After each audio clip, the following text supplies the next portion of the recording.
okay, part of being a coach is to be extremely repetitive.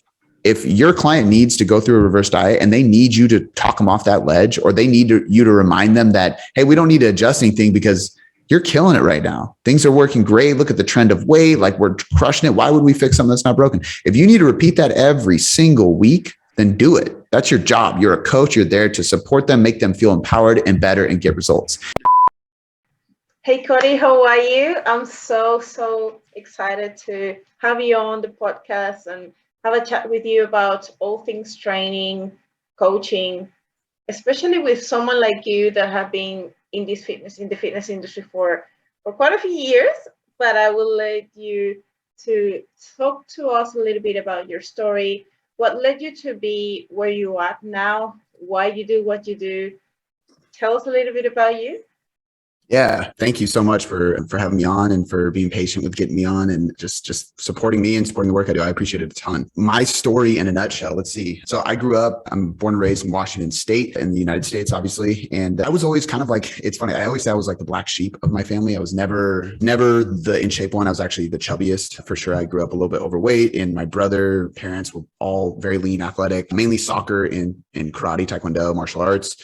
And I was just was not me, which is ironic too, because I never played video games or anything like that. My brother was always really into video games, but I was the one that was always heavier set, never lifted weights, never did anything like that. I played sports, skateboarded, did stuff like that. And eventually in high school, I started finally kind of getting in shape from playing soccer and things like that. And then I tore my meniscus and had knee surgery. I ended up having surgery, doing some exercise stuff, coming back, going to play soccer again, tore my ACL. So I've torn my meniscus twice, ACL once, I've had surgery twice. And those injuries actually led me into the fitness space. It was actually what caused me to finally step foot in the gym after I graduated high school and try to just get in shape. I was heavier than I've ever been. I had a bum knee, and I was like, you know what? I really want to improve my body. I'm too young to be fat, lazy, and depressed. And so I finally started doing something about it and ended up going down this rabbit hole of just learning. And it's ironic looking back now, because I remember losing a bunch of weight at first by literally just going from like sugar cereal to Special K or to diet soda, and like eating whole wheat bread instead of white bread, like things that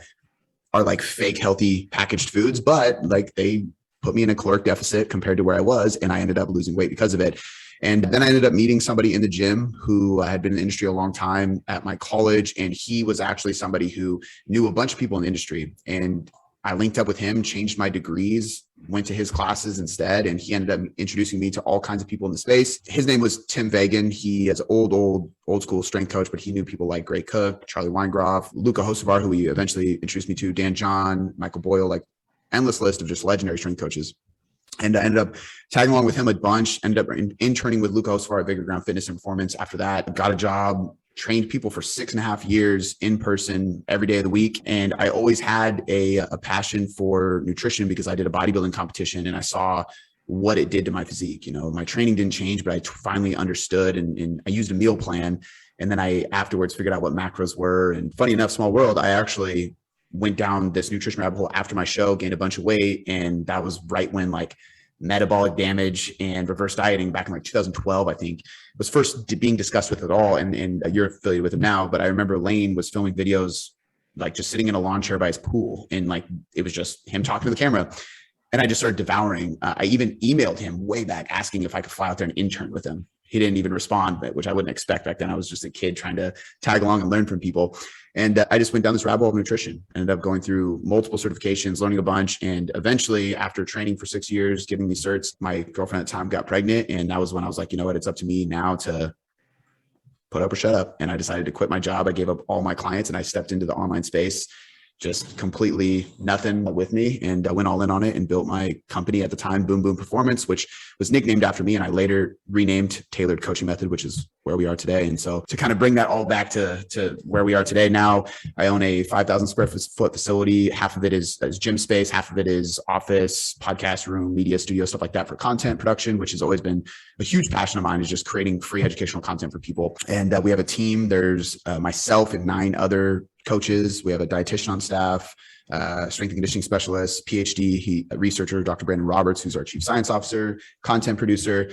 It's just, it's really amazing what we've been able to create just from what was really just a blog from a trainer, you know? And so, yeah, that's my story in a nutshell. And I still coach people to this day because that's my passion, creating content, running the business, and speaking at live events when I can. That is so great. I wanted to follow up with you when you were saying or talking a little bit about your story. What happened? What made you or triggered that point in time where you decided, you know what, I think I can grow and I can shift what I'm doing now to something bigger? What gave you that vision? I think it's funny because I don't have the best answer for it, but I've told people that I've always kind of had a semi-ignorant level of self-belief. And it's something that I think a lot of people need to have, because I think a lot of people stop themselves from growing or pursuing their passions or their careers or their dreams because they're so afraid of failure, and they're constantly focusing on the what ifs and what they cannot do or what they're not good at yet, versus thinking about what they are good at and really doubling down on their strengths instead of worrying about their weaknesses. If we look at anybody who's amazing at what they do, they were never born that way. They weren't born amazing most of the time. There's obviously genetic freaks in sports, but if we really look at the greatest people of all time, it ultimately just came down to self-belief and work ethic. So I've just never really taken no for an answer. I mean, even to be honest with you, so like when I switched degrees, both of my parents said no, and I actually forged my dad's signature so that I could switch my degrees, and I told them later on. And that's just how I've always been. It's like, you know what, I'm not going to take no for an answer. This is what I'm going to do. This is my passion, and I'm going full steam ahead. So I think that it's always been that way, and I've always just been an action taker. But if I really go back and think of what created the vision originally, I actually remember when I was interviewing for the internship, I told the person I was trying to get an internship with at the strength facility that I wanted to create a website, and I wanted to eventually travel the world, which I never did because I ended up having a kid and settling down and stuff. But I wanted to travel and have a website that was just geared towards fitness and nutrition. I wanted to write content and blogs. There was no Instagram back then. And that's what I was going to do. And his response was first well, how are you going to pay the bills? How are you going to make money? And I said, I don't know. I have no idea. I was like, there's guys that do it in bodybuilding.com forums and stuff like that. But my whole thing was I just want to create something that people could go to and use as a resource to learn. And I used back then the term T Nation. I don't recommend T Nation as the top place to go for info anymore. Not to put bad words out there, but towards them. But I learned a ton from them back in the day, and there was a lot of great writers that came from that place. But it was like a hub of content, and that's what I had a vision for. And I was like, I just want to create that. And as I've kind of hit milestones, it just grows, and it's just I just want more and more and more and more. I recently went to the First Form headquarters, and I came back and I was like, oh, we're just getting started, because now I see even bigger potential, So I think it really boils down to being in love with the process versus the outcome. At the end of the day, it's not that I need more, because I'm extremely fulfilled with what I do, but the chase for more and the process of achieving more and building a bigger company and reaching more people and having more coaches and influencing more people and impacting the world more, that mission just is endless. It's infinite. And that's what drives me. That is great. That is great. And I believe when you truly see your potential, want to take the risk. It is very scary though. I feel like there has to be something very strong in you to lead you to do those steps blindly and say, you know what, I am going to do my best. I know what I can see and the vision that I will be achieving, but it will take work, it will take consistency, and I will probably see failures, and I don't know what's going to happen. So it is just getting on front of this huge wall of fears and the unknown, and actually keep going. And I find that is so powerful when someone can achieve that and get through those huge fears. Because what is very difficult to say, I'm going to quit my job and leave all my clients and just decide to get all in into something that is completely new for you and is start from the scratch. That is so admirable and difficult. Thank you. Yeah. And you know what, I think it boils down to the trait that I think I have is that my fear of regret is far greater than my fear of failure, because I've eliminated the need to impress other people. I remember a point in my career where I was so focused on people in the industry that were just barely above me, thinking highly of me. And I would do everything in my power to be able to make sure that they knew who I was. And then when I started kind of crossing paths with certain people that I looked up to and started doing podcasts with people and then even getting featured on podcasts, I didn't get this insane fulfillment or anything crazy. It was I'm chasing the wrong sense of fulfillment. I don't need them to look at me and give me approval. And, at the end of the day, I don't want to get to my old age and regret the things I didn't try. I'd rather fail and learn how to do it better next time, or fail and learn that I didn't really care about that thing, and then keep pursuing, or that's not the best thing for my path. But I think if more people could take that approach of fearing regret more than failure or embarrassment or judgment or anything of that nature, I think they would get a lot farther.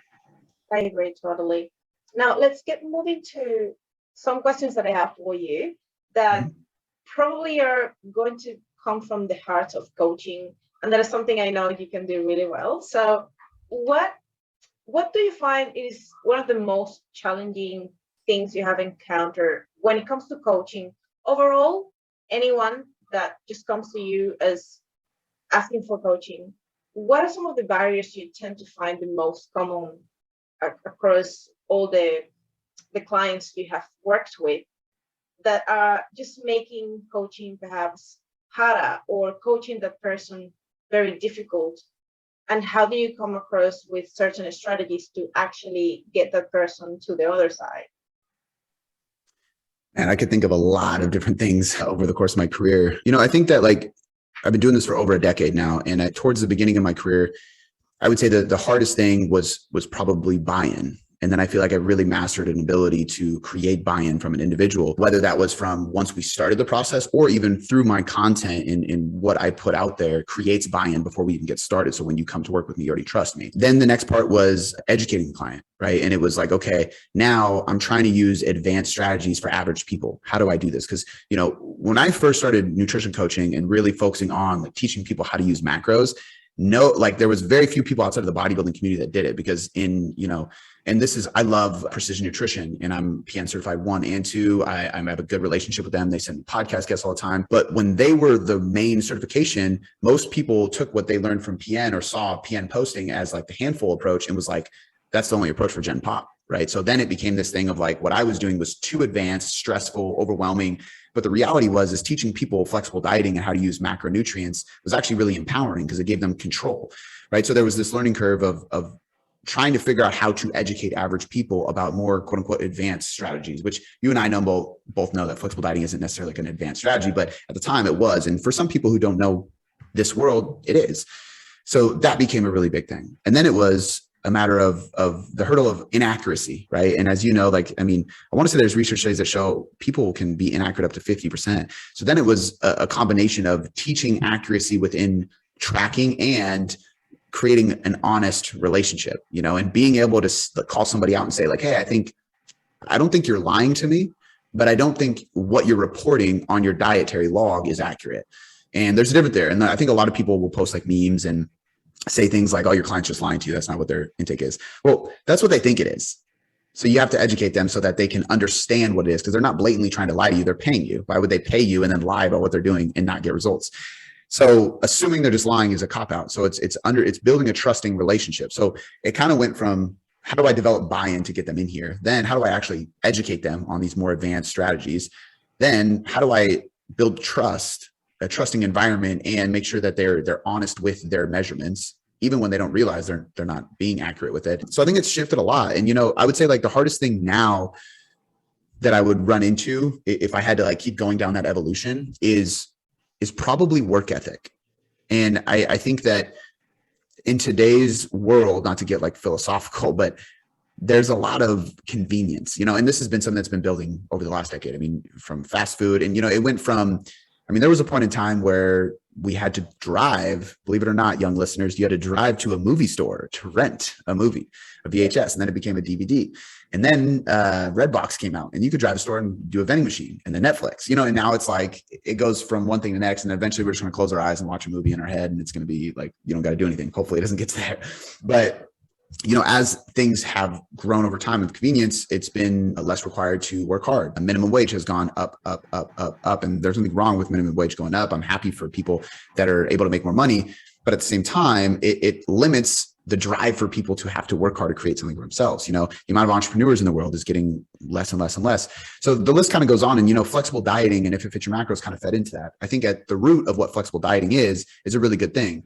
I interviewed Dr. Joe Klemczynski and Alan Aragon, and we talked about this topic when both of them were on, because they were there right when it kind of started. So was Lane.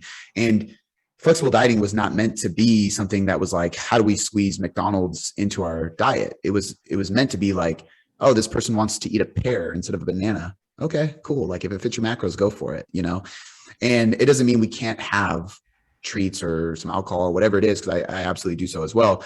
But I think the more if it's your macros, propaganda, supplementation propaganda, quick fix, easy things that came out, I think it just got harder and harder to convince people that they actually got to work hard. And I think we're going to see a circle from it. So there's even people in the evidence-based community that are really starting to come out and say like, hey, like we still do need to work very hard. You know, even with the RIR and RPE research, it's like, hey, 4 RIR is plenty. It's like, well, now I can go in the gym and leave 4 reps in the tank. I don't feel right doing that. You know, and Kobe Bryant or Michael Jordan, they didn't go into the gym and say like, I'll just kind of try hard today. It's just not a good mentality. And there's more limitations to that, right? Most people don't actually know how to interpret their own RIR or RPE properly. And that's been documented in research too. But the point is people read abstracts and titles and studies and these things. And I think more and more people expect things to come way easier. It's exactly why there's a lot of people who are afraid to go into a actual calorie deficit, right? And everybody thinks everybody needs a reverse diet all the time. And it's most of the time people need education and they need to work harder. You know, if somebody's overweight and they come to you under eating, something's not adding up here. So ultimately, I think, you know, it's shifted over time. So I would say it went from buy-in to education to trust and honesty. And now I would say work ethic is probably the thing that I would say most people have a roadblock with. And it's hard to respectfully tell people to work harder without coming across like an asshole. And I think that's where the art of coaching comes into play and being able to actually communicate that effectively. That is great. When you talk about the art of coaching, what is one of the most important skills you have encountered as for a coach? Like, what is one of the most important skills as a coach that you should have in order to be a great coach when it comes to coaching your clients? I think that the number one thing is emotional intelligence. And I think it's the most undervalued and under practiced thing. Like, I think there's so many people prioritizing to study things like periodization and nutrition and training. And don't get me wrong, I still study that stuff every day because I love it. But all the science in the world won't get somebody to change if they can't understand what you're trying to tell them or understand why they need it or feel that you actually care about them and you understand where they're at, or you can even get them to adhere to the plan in the first place, right? So emotional intelligence is a topic of psychology, essentially, that it's empathy, it's communication, it's sympathy, it's rationale. I mean, it's a lot of things, but that's why I think emotional intelligence is the best thing to say here, because it's an umbrella term that kind of encompasses all the things outside of just training and nutrition, that allow people to actually tap into the psyche of an individual and get them to feel safe, feel trusting, open, like kind of put their wall down. It even it increases adherence. So for example, something like tactics from motivational interviewing, where instead of me telling you like, hey, this is the path we're going to take for your nutrition, I might give you 2 or 3 options, all of which are great and I think will work. And I might even verbalize it in a way that kind of convinces you to go the way I want you to. But the fact that I'm laying out multiple options gives you the empowerment and autonomy that you are in control, not me. I'm not barking orders at you. And believe it or not, the psychology of that conversation makes a dramatic difference in your adherence to the plan, because now you're in control and you chose that path and your buy-in is going to be higher. But most coaches don't think about things like that. They just send an email off, right? So to me, it's emotional intelligence, without a doubt. That is very powerful. And I personally believe when you have that skill of getting into being more a human rather than just someone who is going to be telling someone what to do or what to eat, is kind of empathizing with your clients, understanding what the struggles are, getting them or get yourself to the level of your client and sort of being able to see what they see and being able to understand with compassion, well, this person is going through this very difficult situation.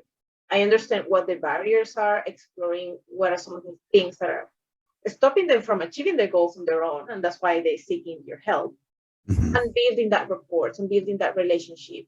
And obviously that motivational interviewing skills are, I feel like nowadays are much more powerful for a coach to have it, just because it's so powerful to talk with a client and actually empowering them to, this is what you can do. These are the options. What do you think you could do better? So it's extracting the knowledge and extracting the decisions from them that are going to drive more adherence at the end of the day, because if the decisions are being taken from them, not you telling them what to do. So that is very powerful. And I believe that being or having emotional intelligence and having all that umbrella of skills that will lead you to be a better coach and create that relationship is going to be much powerful than any other skill that you will have as a coach. And I believe that is certainly very, very important skill. And within that skill, though, of emotional intelligence, if you were to say something much more specific, what has been that one thing that have created that huge relationship with someone? Is it the communication? Is it the empathy? Is it that powerful motivational interviewing skill? What is it that really has gotten you to feel this is my strongest skill as a coach? It's really hard because I don't think there is one answer. I think that being a great coach in understanding the art of coaching, I remember one of my first mentors told me to be a great coach, you have to be a chameleon. And he said that to me because at the time I was training people and I would train anybody. It didn't matter. I wasn't trying to niche. I needed to work. I needed experience. And so 1 hour I would have a 67-year-old woman with diabetes just trying to function better. And then the next minute I had a 28-year-old basketball player from the streets. And I literally had to flip who I was talking to because it was different. It was completely different people. And I had to be a chameleon. So what one person needs is not what the next person needs. And a lot of it boils down to, yes, emotional intelligence. And I think more specifically, I talk often about the 3 E's to my coaches, and it's experience, education, and empathy. If you have empathy for someone, they feel like you understand them. If you can educate them, they feel like they are in control and in power. Like you were kind of saying, they create autonomy and they feel like they know what they're doing. And that's a good feeling. And then if you have experience, straight up, they're just going to trust you. It's when I meet my accountant who's going to talk to me about money, finances, taxes, all these things, he's wearing a suit. He has an office. I feel very confident and comfortable that he knows what he's doing. He has a secretary, right? If I met somebody at a coffee shop and he was wearing basketball shorts and a t-shirt, I'd be like, yeah, you're not managing my money or my business. Like perception matters, So I think that you got to play the part. And I think there's definitely amazing strength coaches and nutritionists who aren't the most ripped. I've never been the most ripped. I'm not genetically gifted, but I work my ass off in the gym and in the kitchen to make sure that I'm putting in just as much work as my clients, and that experience pays off to build their trust. So I think those 3 E's matter. And then I think along the way, you kind of learn what things matter most to certain people. And this is why a big part of coaching is really, it's the communication aspect. But in order to communicate more effectively, you need to ask questions. It can't be I think there's a lot of coaches that want to get through their check-ins very quickly and keep them short. And so they don't ask questions. They just keep statements and direct responses so that there is no back and forth. Whereas what we do at Tailored Coaching Method is we encourage back and forth. I want a conversation. I don't care if we're talking throughout the whole week and then boom, your next check-in's there, because it's about communication. It's about longer responses. It's about understanding you. We ask our clients questions from the get-go about, I want to know, do you have pets? Do you have kids? What are your favorite movies? What do you like to do on the weekends? What are your hobbies? Have you traveled a lot? What do you do for a living? Like, I want to know these things because I want to be able to relate to you and ask you questions about them and put myself in your shoes. So when I put you into a calorie deficit, I think about, what is this deficit like from your perspective? Because yes, numbers don't lie. But like you said, adherence is a completely different ballgame. And if we don't understand the clients we're working with, then we're not going to be an effective coach. So I think a lot of it is it's communication so that you can connect, and it's more frequent communication and more in-depth communication, because that's ultimately what allows you to understand them and them to understand you better. And I find that one powerful thing as a coach has to be the fact that you're able to present yourself as someone who is not judgmental. You don't want to judge them at any point, and you will pretty much try to understand what is going on. Especially with check-ins, I've realized that a lot of people fear that if they weren't adherents, they actually say sorry. Oh, sorry for this check-in. It's not great. I didn't do well this week. And like, you don't have to apologize for this. You did whatever you did. Let's look at what happens. Let's try to figure out what were the barriers, the challenges, and how can we overcome it next time. This is more a weekend or a week from learning, and we should be trying to get the best out of this situation rather than pinpointing what you did wrong. The thing I find that is challenging, and maybe you have found this too, is when you have clients that they are expecting to see changes and results on the minute every time they do the check-in, or they are complaining because they don't see results, or maybe they are not feeling like you're being aggressive enough with the calories or with your approach, and they find that probably for them, it's better your approach, the way you're taking things a little bit more slower, a little bit more aiming for more consistency rather than a drastic perfection. But it is that mindset of, if I don't see product, if I don't see a result, if I don't see changes on the minute, or if my weight is not dropping every single week as I would expect, then this is not working. So is it that your coaching is bad, or am I wrong? Is it my body in the wrong place? What do you do in these situations where you find this clients being a little bit challenging with themselves and with your approach? Mm-hmm.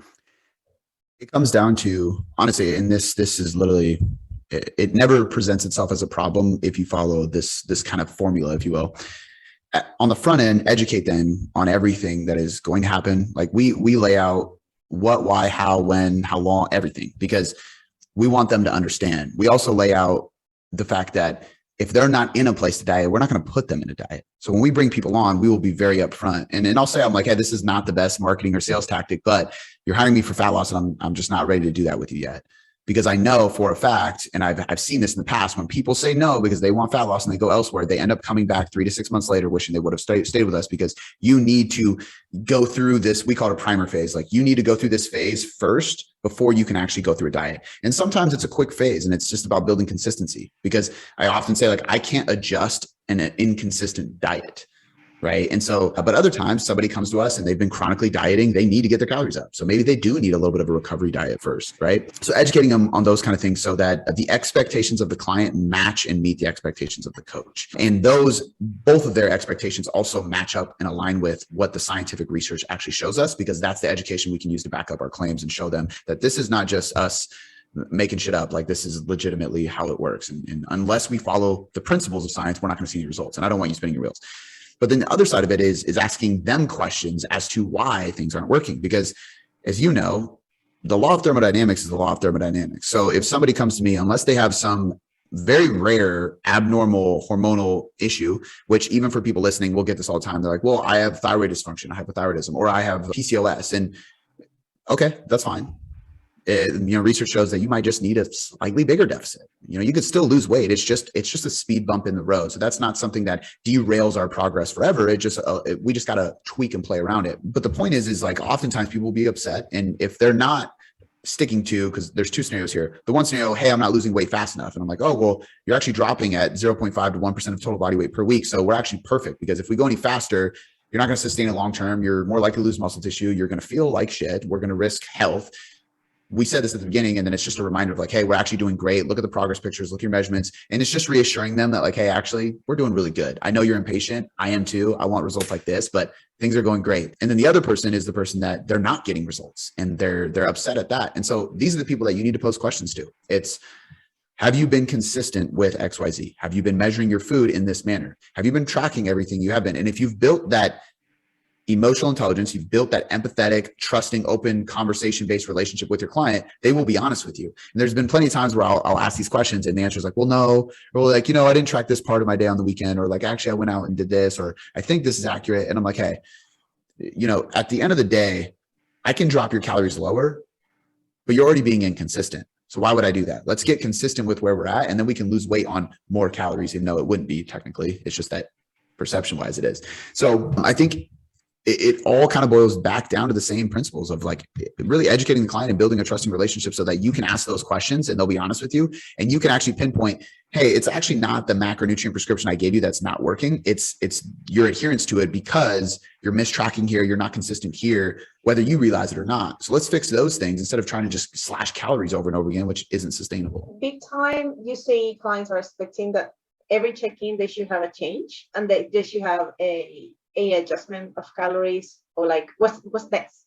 Like, let's have a look at the full picture. What do you do well? What you didn't do?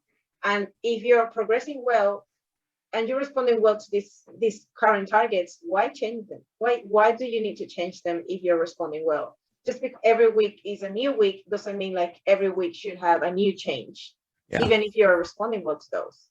Yeah, I think that's even why for a long time, like, people will talk about mesocycles or like a training block, and they're like, oh, it's always 4 weeks. It's like, well, why?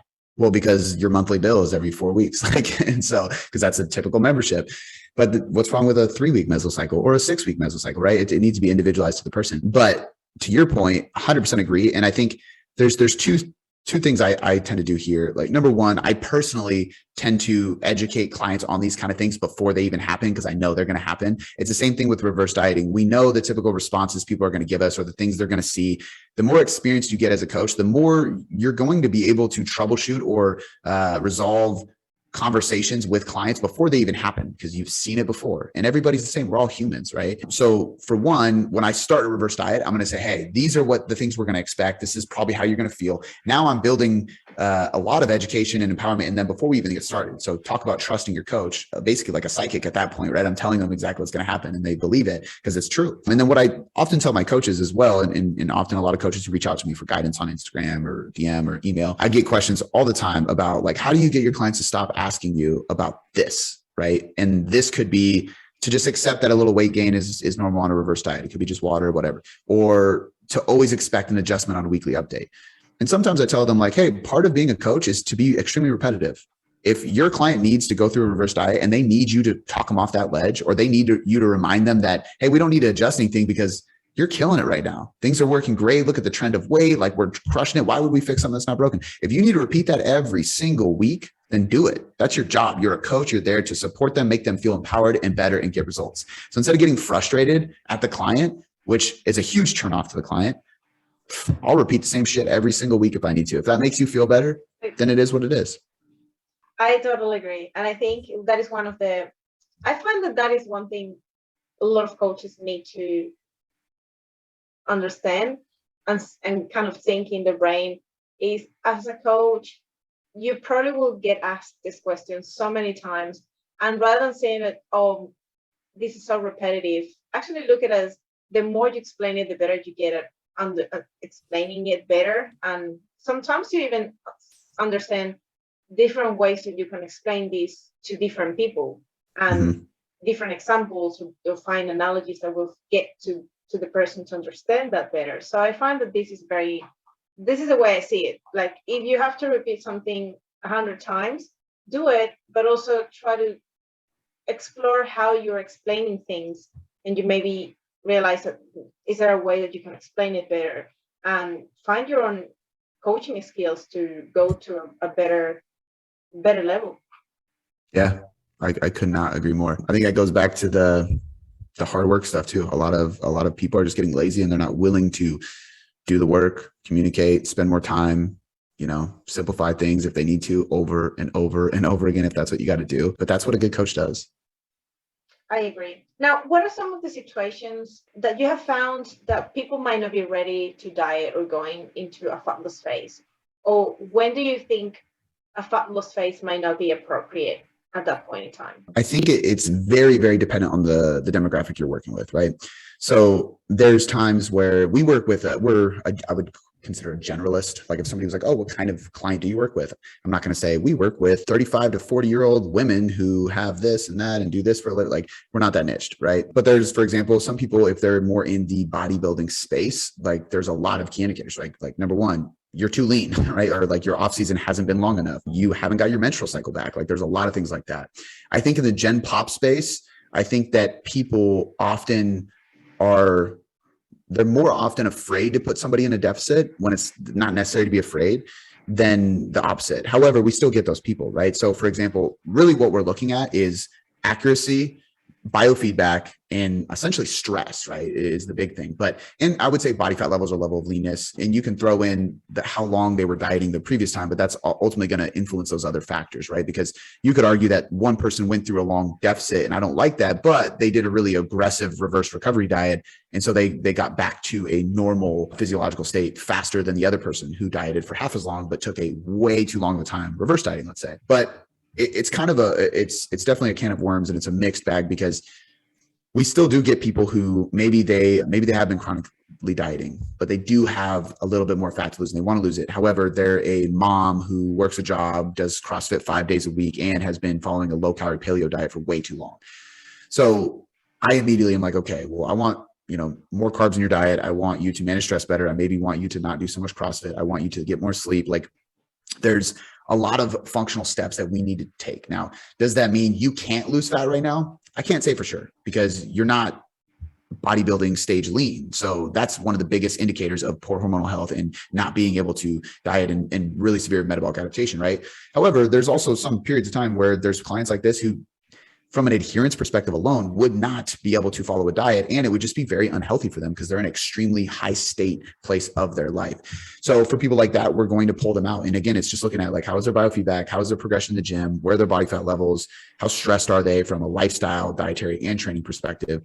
And then go from there. And how long we need to reverse or get them up to maintenance before we go into a diet is completely person dependent. But there's also a lot of times as well in the Gen Pop community where somebody comes to us and they're quote unquote chronically dieting, but realistically they're dieting 3 or 4 days a week, and they're not tracking the other days, which are days they're overeating, and they're not tracking accurately most of those days. And I've had countless people who have came to us and they say, oh, I've been dieting for the last 12 months. And if we really pulled out a calendar and we looked at how many days they were in a deficit, they were not dieting for a full year. They were not dieting for 365 days. In fact, their weekly caloric average was probably in a surplus, because as you know, there's plenty of people who are not overly stressed. They're not super lean because they come to us overweight with a significant amount of weight to lose, and they're chronically dieting. Like, to me, if you're under eating that much and you're very overweight, I think it's less of a chronic dieting issue or a need for a reverse diet, and it's more of an education issue. It goes back to like, hey, I don't think you're lying, but I don't think you're tracking accurately. Yeah. We need to dial in. We need to figure out where your calories and intake actually is. And if you are chronically dieting, we'll troubleshoot and figure out where you are. But there's been plenty of times where people are like, I mean, as simple as like, oh yeah, I don't really track my oil because, it's just oil. And I'm like, okay, well, it's a lot of calories. Like, show me how much you're putting in there. And I'm like, well, that's a tablespoon. So that's 16 grams of fat. So you do that a few times a day, and you're eating a lot more than you think you are just from that alone, let alone eating out and snacking and your kids' food. So I think there's a lot of indicators, but I've kind of boiled it down to when somebody's being honest and they are tracking accurately and everything like that, I typically I'm looking at their body fat levels, but also the previous diet. And I mainly want to see like, what's the intensity of it? What's the duration of it? And what's the frequency of it? So if somebody comes to me and they do have fat to lose and they're not in a deficit, but they just got out of a deficit 6 weeks ago and they were in 3 deficits prior to that were all really aggressive. Well, their dietary intensity dials cranked up, their deficit intensity dial is turned up, and their frequency deficit is turned up. And there's other person that's been in like a mild deficit for a year, and like she has cheat days and kind of falls off. And so she's not losing the weight she wants to lose, but the majority of the time she is in a deficit. So her duration is cranked way up. But either way, it's a chronic state of stress on the body, right? So either way, we have to go through that priming phase, whether it's purely educational to teach them consistency and accuracy, or it's like, hey, we're going to bring you up to maintenance and we're going to try to increase your NEAT a little bit so you don't gain a bunch of weight, but we're going to improve your sleep. We're going to improve your training. We're going to shift some stress management tools. I see this a lot. I don't know if you see this a lot, but we're going to shift your macros around because a lot of people are following very low carb, high fat diets, but they're overly stressed, and carbohydrates are probably going to be a little bit more beneficial to manage that stress in most cases. So it depends, but I think the biggest things that we're looking at to see if people are in that place or they need to wait before they diet are those main things I pointed out. I find that is very interesting. You use these 3 periodization approaches: intensity, duration, and frequency. How do you go about implementing these when it comes to nutrition? And then how those go the same for training? These 3 principles. Yeah. So, I mean, obviously, like most things, it depends. But number one, that's like my assessment tool to see what was the last diet like. But going forward, there's so many different ways to diet. So I can take somebody through a more conservative, sustainable, slow pace weight loss phase, and we could do it for 6 months. I mean, really, if you manage it properly, you could do it for longer, depending on how much they weight to lose. And it's not like a negative thing. It's not too long of a diet.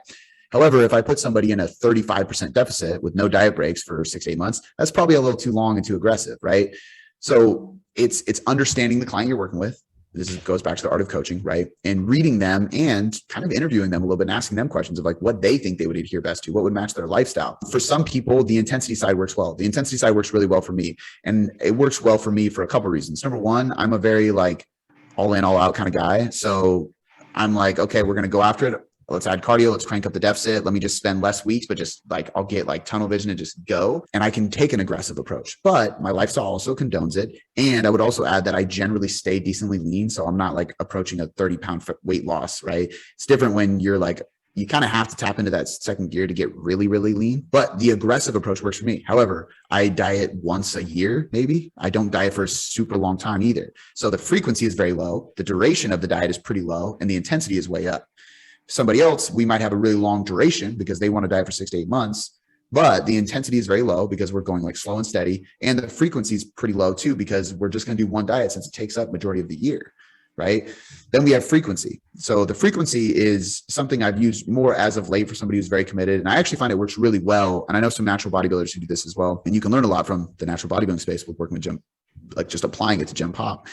But the frequency dial would be, okay, we're going to follow a 6-week deficit, and then we're going to have a 3-week diet break, or maybe it's an 8-week deficit and a 4-week diet break, or even a 5-week diet break. But we're going to do that 4 times this year.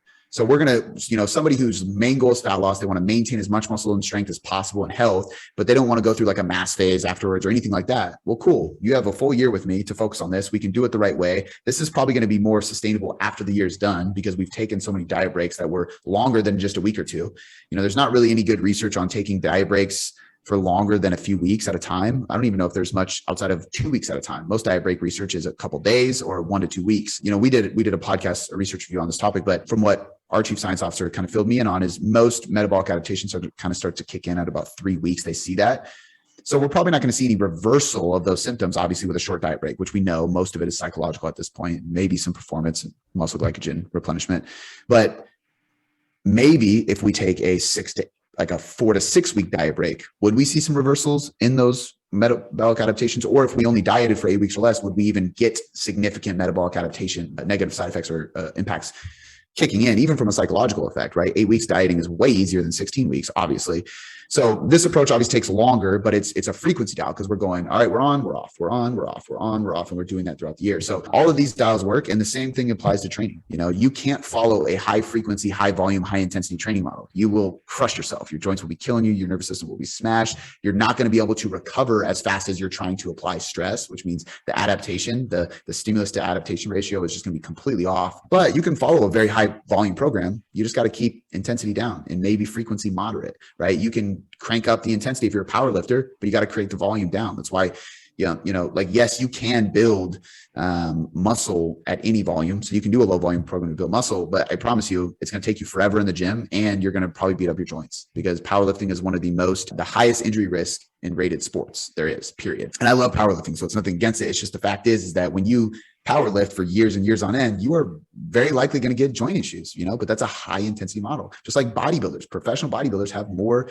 tendon, ligament, muscle tears than anybody else. Why? Because they take it to the extreme. But the point is we always have these dials. And so if you're dialing one all the way up, the other one's got to be down, or you can dial all of them just like moderately, or maybe just a couple of them halfway up. But like when you understand these dials, it allows you to kind of program the diet or the training model based on the individual. And as we know, like periodization as a whole, it matters less about how you're periodizing. It just matters more that you're periodizing. And what I mean by that is, especially in training, you see this more and more of like, should you do conjugate? Should you do linear? Should you do block? Should you do DUP? It doesn't matter. There's even hypertrophy research that shows periodization doesn't matter at all. As long as you're training with enough effort and getting close to proximity to failure, you're going to get great results. And in the diet world, is a 2 week on, 1 week off better than a 3 week on, 2 week off diet to diet break ratio? It doesn't matter if you're monthly and you're like at the end of the day, if your calories are putting you in an energy balance that is accurate for your results, it's going to be fine. So I think the take home point is pretty simple. It's like you use these dials to periodize or program in a way that matches the person's current state, future goal state, and their lifestyle. I think that's the whole key. Yeah, just to maximize adherence as much as possible. Yeah. Yep. Yeah, totally agree. Now, when you think about obviously programming your training sessions, and I think one big question a lot of people might ask you is whether if they're in a situation where they go to the gym, they have this training program, does it matter very much the order or the sequence, the exercises you're doing, especially when it comes to referring these accessory lifts and primary lifts? Like if the gym is packed and the machines or the weights that you are kind of looking to do are all busy, can you sort of switch it up? Do you need to strictly hit that order, or can you just be a little bit more relaxed as long as you sort of feed them all? I think there's optimal and there's practical, right? So optimal, yes, 100,000,000%. You do need to, but practical isn't always optimal, because if I go in the gym and the squat rack is taken and I know the person who's there and I'm like, oh God, they're following German volume training, they're going to be there forever. And I only have 45 minutes to train. Well, practical would be like, let me get the volume in. I'm not going to squat as heavy as I normally do because I'm going to have to come back to squats, but at least I'm going to get everything done, right? Optimal is I don't have a time restraint. I'm going to do it in the right order, right? Or optimal is like in my setting, I own a gym and it's not public. So the only people who come here are the people who I let in the door. I can always stick to the right order. That's optimal. And I think the hard part is there's not really any good research to show this. We did a research review on this too, because it was a study not too long ago and they didn't show any significant difference. I think there was limitations in the study. And I think this is where being truly evidence-based is where you have enough experience to feel confident arguing against some research because you've seen it in the real world. In real world, anecdotal evidence is still evidence, right? So for example, if I have a leg day, and like today, I actually had a leg day and I had high bar back squats, then I had leg extensions, and then I had seated leg curls and some dumbbell RDLs.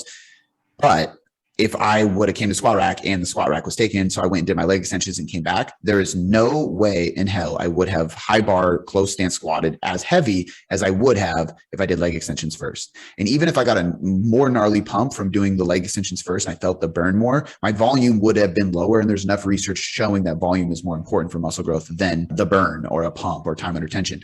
So that's a perfect example, right? There's also scenarios that aren't proven by research that, when I have a client do some hamstring activation and some anti-rotation, they're going to squat better. I've seen this with countless athletes. I've taken this from legendary strength coaches and just seen it in the real world. When you do some anti-rotation core exercises before you squat or deadlift, your external internal rotation of your hip is just better. You move better. You're stronger in that position. Your core is stimulated to support you better and brace, but it's not fatigued like it would be from doing a bunch of cable crunches. And then if I do some hamstring activation, you're going to get lower in that squat, right?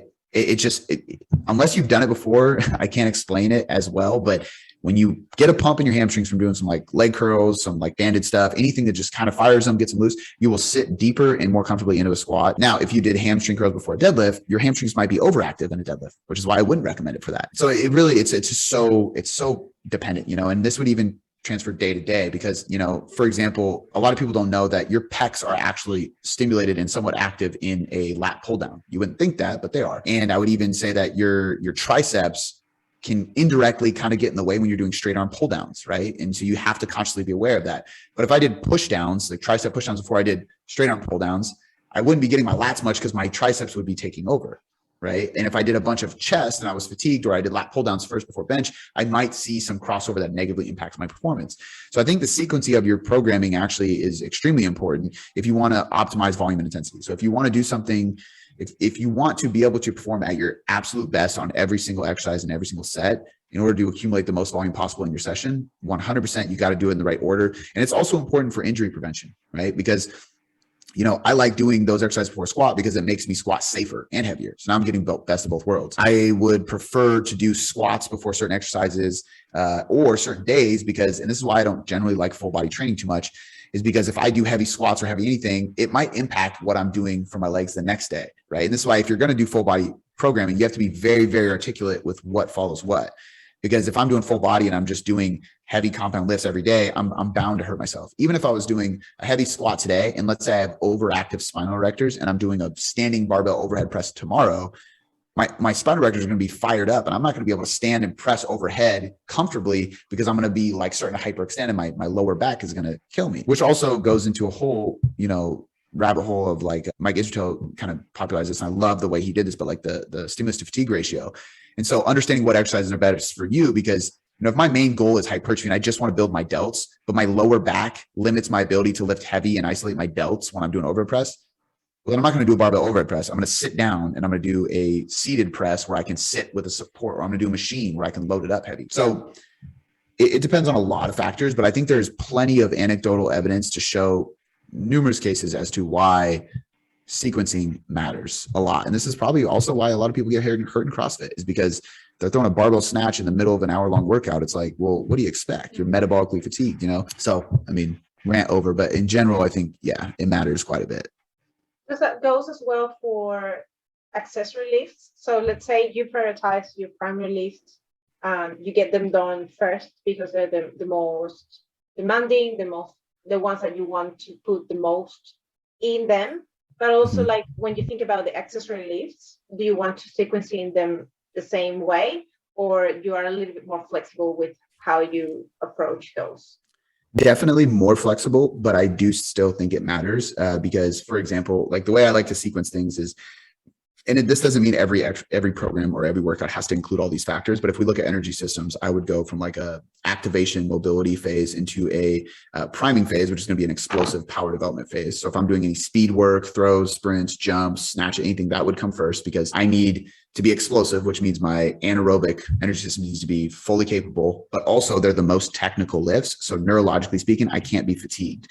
Then I'll go into strength work, which I don't need to be as explosive for. However, they still are pretty high on the neurologic skill component side. So I need to be present. I need to be all there for those because those are very technical lifts, but they're also the most injury risk prone exercises, which is also why we need to put them first, because you need to have the most energy, the least amount of fatigue, and you need to be neurologically capable of doing them.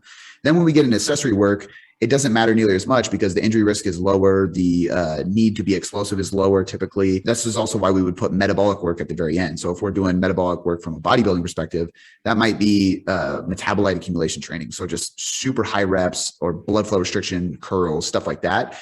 I don't even need to think. I need to grab light weights. I just need to curl until my arms want to fall off, right? You don't need to do much. And I'm not doing anything after this. So this insane pump isn't going to negatively impact any other exercise because this is the last thing. But at the same token, we have to still kind of have that lens when we're looking at these exercises. So for example, if I do my squat and then my accessories afterwards are a barbell hip thrust, let's say I have a barbell hip thrust that day and like a heavy Bulgarian split squat or dumbbell lunge, and then some like machine work.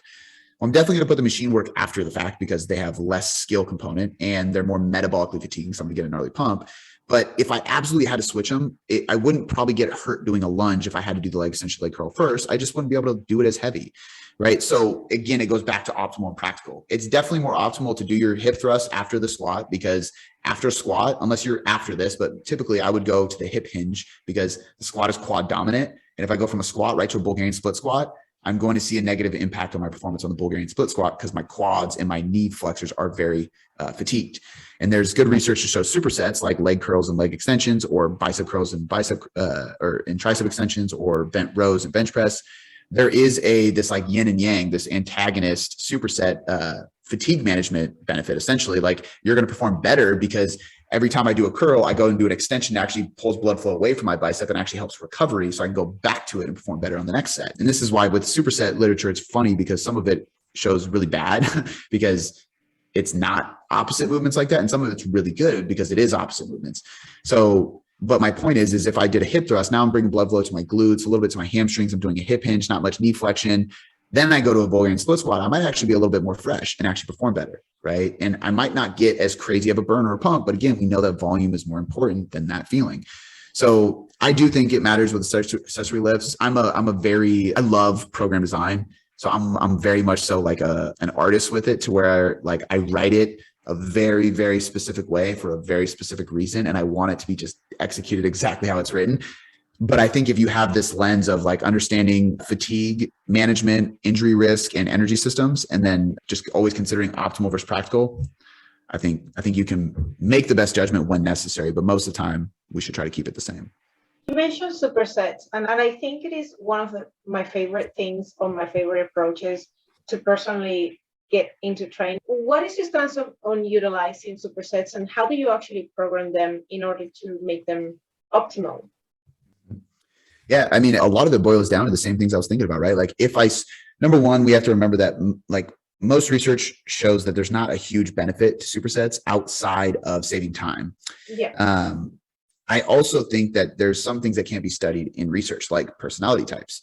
So I love supersets because I don't like taking rest periods because I just want to go. I'm a very high energy person, but that can be to my detriment, right? So if I can have a program that utilizes supersets allows me to not just sit around and twiddle my thumbs too much, it actually allows me to keep moving and keep like going from thing to thing. Like it actually helps me stay motivated in the gym. But ultimately you have to look at it and go, okay, why am I doing supersets? If it is to save time, then it is definitely going to be effective. If it's to lift heavier, it's not always going to be effective. because if I supersetted a bench press and overhead press, it's not going to be good, right?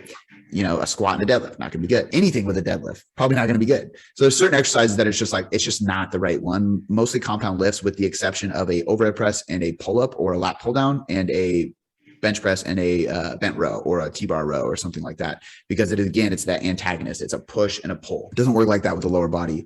But most research shows that essentially, as long as the movements or exercises that you are supersetting do not negatively impact your performance on the preceding lift, I mean, it's going to save time and it could potentially improve performance. Like I said, the one study I'm aware of that really does show an increase in results in performance is going to be, they did leg extensions and leg curls and bicep curls and tricep extensions. And it makes a lot of sense. It's elbow flexion and extension. So we're essentially getting a pump in our biceps, and then we're relieving the tension by pulling it elsewhere. And then it makes your bicep fresh next time you come to it.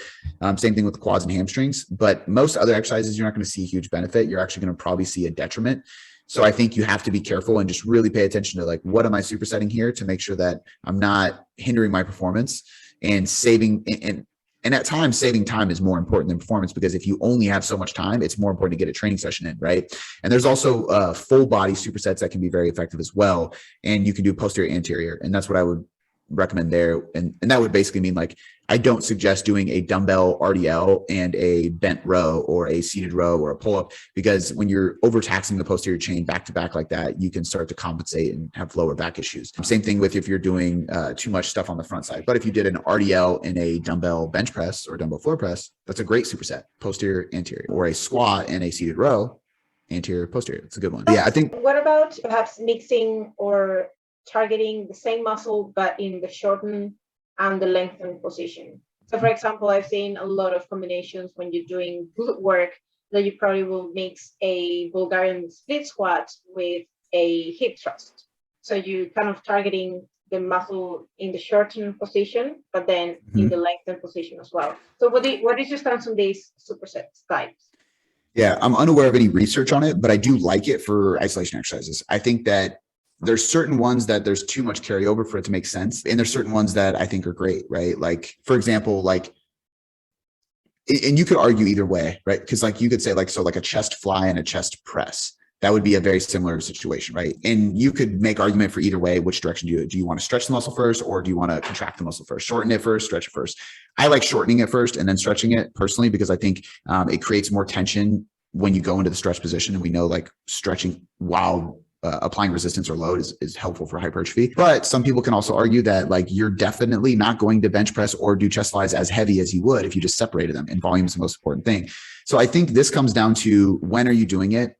How are you doing it? And how often are you doing it? I don't think it's something you should do very often, but I enjoy it as a bodybuilding technique because it's really fun. It cranks up the intensity that you feel in the muscle. And I do think there's a time and place to focus on metabolite accumulation and metabolic fatigue. I mean, metabolic fatigue and mechanical tension are a key component of hypertrophy. So if we can utilize strategies like this to maximize that and still maximize volume, because we're still doing our, like, main compound lifts, we're still doing the bread and butter to get a lot of volume in for the muscle, I think it's great. So one I really like is doing, like, a seated leg curl and then a dumbbell RDL. I'm pumping my hamstrings with a ton of blood, and then I'm doing a deep stretch with weights. And that's a technique that you can use, and you can actually still lift relatively close to what you would lift, because your main limitation on a dumbbell RDL is your grip strength. So you're still able to lift just as heavy on the RDL, but now I'm creating a lot more metabolic fatigue and mechanical tension when I go into it. So yeah, I think there's application with it for sure. It's just there's so many it depends with everything, you know? Absolutely. I know, and I'm aware of time, and I don't want to take more of that. I know you probably are running around and still things to do, but my last question would be, I know you have been doing for a long time podcasts, and you have a lot of guests in them. So one question that I had in my mind that I wanted to ask you is, what are some of the best podcast guests or conversations you have had that you might be able to remember that sort of stuck with you? It really felt like you learned something out of it. And what would be some of those takeaways from those that you've taken from those podcasts? It's so hard. I think we're approaching episode 800. So it's like, it's so tough to say. Yeah. I mean, I could, like, there's certain podcasts that I love for certain reasons. I really enjoyed, I've done a few with Mike Edgertel. I really love talking to him because he's just hilarious, but he's extremely informative. I love his content. I learn a lot from him. but his analogies and his story, like he's very, very fun to talk to. I really enjoyed talking to Eric Helms. He is somebody who I've learned so much from over the years. So it was just kind of like an honor to have him on. I had a guest named Dr. Caroline Leaf, who is a psychologist and a neuroscientist. And it was a mind-blowing episode. I mean, just talking about placebo and the way the mind works and how that affects our decisions and habits and things like that. It was just unbelievable. Such a good podcast. And so there's just been so many in different genres too. Like I've had professional, like top level CrossFit Games athletes on there, like Noah Olson. I've had OPEX Fitness, so like the functional fitness world of coaching. I've had professional bodybuilders, prep coaches, dietitians, nutritionists, scientists, like people not even in this field, like just so many people. And I think the ultimate thing I've taken away from it all is human interaction is extremely important, and being open to conversating and talking and connecting with people who are not like you and have a different background than you and know different things than you and also have different opinions than you. I think debate and controversy is a very healthy thing for human beings, but if you're not willing to put yourself out there and talk to other individuals, I don't think you're good, you're not going to maximize life. So I think the biggest takeaway is just that, like connecting with other people. That is great. That is awesome. And I'm a big fan of your podcast, to be honest. It's very great, the content, the guests you've got in there. Is there any future projects you're looking into at this point in time? I mean, we're constantly getting like people reaching out, and like an author of the book, The Ripple Effect, reached out. I just had him on and it was an amazing podcast. I just had Jackson on again, Steve Hall on again. I'm probably going to bug Lane soon to get him on. We are kind of going down a list of different scientists as well. I want to get like Stuart McGill, just some like good, there's a lot of people in the industry that I just haven't tapped into yet. And there's people out of the industry, and there's people constantly getting recommended or popping in my inbox and being suggested by their assistant or manager or whoever. And so we're just kind of taking it 1 week at a time and booking people as we go. That's awesome. Is there any other projects you have on top of your projects or anything? Cooking? We are relaunching the Tailored Trainer very soon. So that's the only other thing. I made a big point to be a coaching company. I don't want to do too many things. Like, we coach people. I want to be the best at coaching, and I want people to know that we're coaches. The Tailored Trainer is my baby, though. It's the only other thing. That's the training app where all my programs that I personally write are. And we've brought some new developers in, and we're completely revamping the app. And so we're going through the development and design process. I'm getting ready for a photo shoot to do for the app. So I'm going to cut right now for that. We have tons of video shoots we got to do for all the demonstrations in there. So it's a big project. It's in the works. It's probably going to launch later this year. I'm hoping to launch it for Black Friday. Awesome. Well, Cody, it was such an amazing conversation. It was great to have you on and meet you. So where can people find you? Is there anything that you want to leave a message for your audience? Yeah, no, nothing really, man. I appreciate you having me on. I appreciate the conversation. It was a good one for sure. And I think people will get a lot out of it. So I'm posted on Instagram often, obviously. Most people are on there. So just at Cody McBroom. Feel free to DM me if you have any questions or if I can help in any way. I'm always open to conversation. My podcast is called the Tailored Life Podcast. And the website is tailoredcoachingmethod.com. And we have just countless free articles, guides, videos. And we just started getting back into YouTube, which is just Cody McBroom, I think. All that can be found all on. There's links everywhere on all those platforms. So just anywhere on those, you guys can find me and the stuff we put out. Awesome. Well, thank you so much, and you have a great day.